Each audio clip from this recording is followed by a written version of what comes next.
As I mentioned earlier, a recent Sky News Pulse poll found 64% of Australians, nearly two-thirds of us, think immigration is too high and needs to be cut.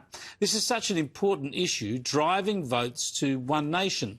So when Shadow Immigration Minister Paul Scar told me last night that the Coalition has been sitting on their immigration policy, I couldn't believe it. Your coalition parties are bleeding on this issue. It's a front-of-mind concern for so many Australians. They're flocking to One Nation because One Nation are clear on immigration, and here you are still sitting on an immigration policy. Yeah, and you saw his answer. Well, I put to One Nation leader Pauline Hanson earlier that this example shows why Susan Lee's leadership is in trouble.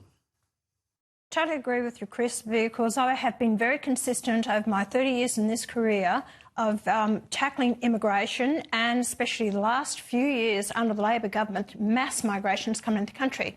It's not only about the numbers coming into the country, Chris, it's also about the quality and calibre of the people that we're bringing in. Are they compatible with our culture and way of life?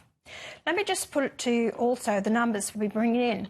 We were supposed to have 26.4 million people by 2050. We've reached 28 million now.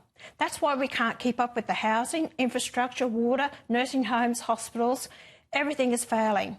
And this is why people have had a gutful of it. They've had enough. And that's why they're turning to One Nation, because we have the answers. And we've been consistent with it. I have got strong policies to deal with this. Well, that's good for you, right? And now, I agree with you. Obviously, Australians are concerned about this. It plays into the housing crisis. It plays into the cost of living crisis, the pressure on our hospitals and schools. And yet the Coalition are flim-flamming around this. They have a policy. They haven't even released it. I mean, it just shows that Susan Lee's been a debacle. Because the Coalition are full of the moderates, and they are so aligned with Labor Party policy. Remember, high immigration also does, cover up the problems that we have with our GDP and the productivity in the nation. So neither one of them have the answers how they're going to deal with that as well. You can't keep bringing more and more people in the country saying that we need them to pay the taxes to look after the baby boomers and everyone else that it's now retiring. That's a stupid way of looking at it, and it's not going to improve the quality of life for many Australians out there. Now, I speak to people constantly all the time. That's the biggest issue, not only now because of Bondi Massacre. The biggest issue, again, on top of this, is about security. People don't feel safe anymore in the country. And what I've just learnt myself is that we've got 18,000 people in this country on ASIO watch list.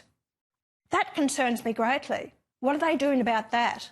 Yeah, the ASIO watch list, and we'll leave it to the courts, but we know that ASIO was certainly aware of the two alleged terrorists at Bondi, so it is deeply worrying.